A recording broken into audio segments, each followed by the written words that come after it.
Students, once again back to Deep Water. This is Deep Water Part 2, written by William Douglas.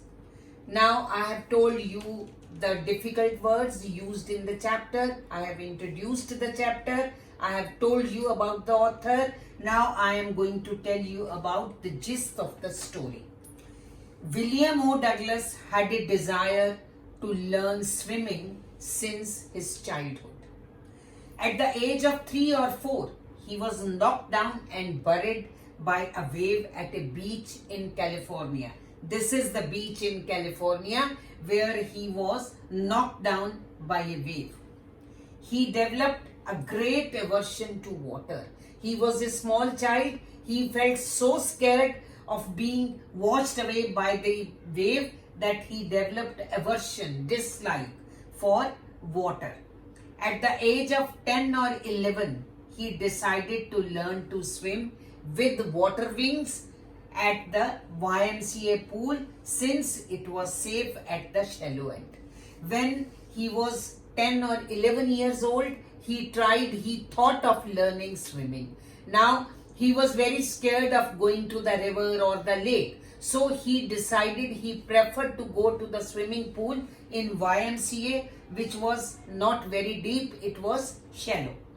And he decided to learn swimming with the help of the water wings. I have already told you water wings are the inflated waterproof bags which are tied to the arms of the learner to keep the learner floating on the surface of the water. But a bruiser came and threw him in the pool. Bruiser also, I have told you, a strong, aggressive boy who wanted to indulge in dispute or argument. Now he was sitting at the pool. He was all alone. He was thinking whether he should jump into the pool or not. In the meantime, a bruiser came and threw him in the pool. Now Douglas swallowed water and went straight down to the bottom of the pool. Since Douglas did not know how to swim. So what he did when he was thrown into the pool, he cried for help. You can see here, he cried for help and he swallowed water and went straight to the bottom of the pool. While going down, he planned to make a big jump upwards. While going down, he thought that he would jump upward and then he would be safe, but he came up very slowly, not as fast as he had thought of. He tried to shout but could not. One, he was scared. Second, he had swallowed the water. He did not know how to breathe under the water. As he went down the pool second time, he tried to jump upward, but it was a waste of energy. Once he tried, he came little up, again went down, and then he again tried to jump up, but it was a wastage of his energy. Terror held him deeper and deeper. He was so scared that he went deeper and deeper. During the third trial, he sucked water instead of air. Light was going out, means he was fainting. He was not able to understand what was happening. And there was no more panic. Why no more panic? Because he was losing his consciousness. So he ceased all efforts. Ceased means stopped. He stopped making efforts and he became unconscious and crossed to oblivion. He did not remember what had happened. He could not see anything. He was actually now unconscious. When revived, when he regained his consciousness, see, when he became unconscious and he was not able to come up, then it alarmed the bruiser. Then he was saved. When revived, he found himself vomiting beside the pool. He was put beside the pool on his stomach and he was pressed and he started vomiting water. He was in grip of fear of water and it deprived him of the joys of canoeing, boating, swimming and fishing. Now see, you can see these two images. You can see how a drowning swimmer shouts for help and how he goes down when he loses his consciousness. So this incident left such an impact on him that he was deprived of the joys of canoeing. Canoeing is a small boat, boating, swimming, and fishing. This is a canoe.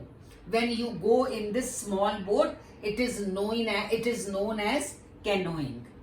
Now see, this is then he decided to learn swimming. What he did, he hired an instructor, and the instructor would tie a rope to his waist, and the rope would pass through a pulley. The other end of the rope was in the hands of the instructor so that he could not drown. So he decided to learn swimming like that, and he decided learned swimming.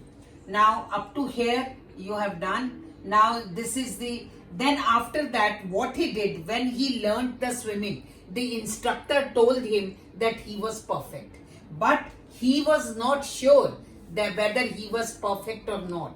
He wanted to cross Lake Wentworth once from one end to the other, and if he was able to cross the lake, swim across the lake, only then he would think that he had learned swimming. This is Lake Wentworth, and he decided to swim from one end of the lake to the other end. And then he overcame his fear.